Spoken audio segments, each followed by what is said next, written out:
আসলে এই সরকার মন থেকে আমাদেরকে ধারণ করে না, জুলাইকে স্বীকার করে না। সরকারের কার্যক্রম দেখে আসলে আমরা ব্যথায়িত। আমাদের আজকে 1 জুলাই 5 জুলাই আমরা ভাবছিলাম যে গভর্নমেন্ট থেকে শহীদদের প্রতি শ্রদ্ধা নিবেদন করবে, তাদের কবরে এসে দোয়া করবে তাদের জন্য, এবং মাসব্যাপী সরকার থেকেই বিভিন্ন পরিকল্পনা থাকবে জুলাইকে তুলে ধরার জন্য। আসলে গভর্নমেন্ট থেকে আমার জানা মতো এখন পর্যন্ত কোনো পদক্ষেপ নেই। আজকে শহীদদের যে শ্রদ্ধা নিবেদন করবে সরকার থেকে, সেটাই করলো না।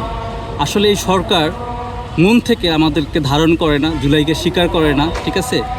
আর সরকার নব্য ফেসিবাদ হয়ে উঠতেছে। দেশের পরিস্থিতি এতটাই খারাপ, প্রতিদিন খুন, ধর্ষণ, রাহাজানি, সন্ত্রাসী, আর দেশের পরিস্থিতি এতটাই খারাপ। আমাদের এই সরকার আসলে আমাদের মানুষের পাশেই দাঁড়াচ্ছে না। আমরা সরকারের কার্যক্রমে তীব্র নিন্দা জানাচ্ছি। সরকার যেভাবে করতেছে, সাধারণ মানুষ এই সরকারের প্রতি যদি ফুঁসে ওঠে, তাদেরও আসলে পালাবার রাস্তা থাকবে না, তারাও অস্তিত্ব বিলীন হয়ে যাবে তাদেরও।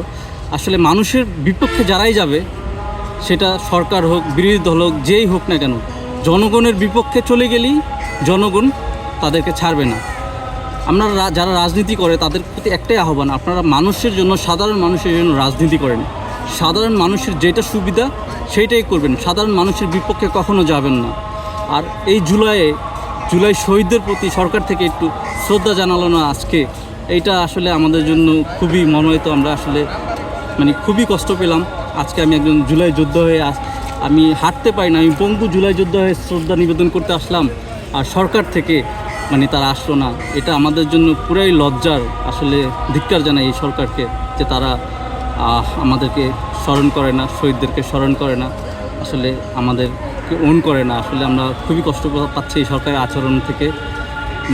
কিছু বলার নেই, বলতে গেলে অনেক কিছু বলতে হয়, কিন্তু এই সরকারের কার্যক্রম আসলে একদমই আমি খুশি না, খুবই কষ্ট পাচ্ছি। পুরা জাতি কষ্ট পাচ্ছে এই সরকারের কার্যক্রম দেখে।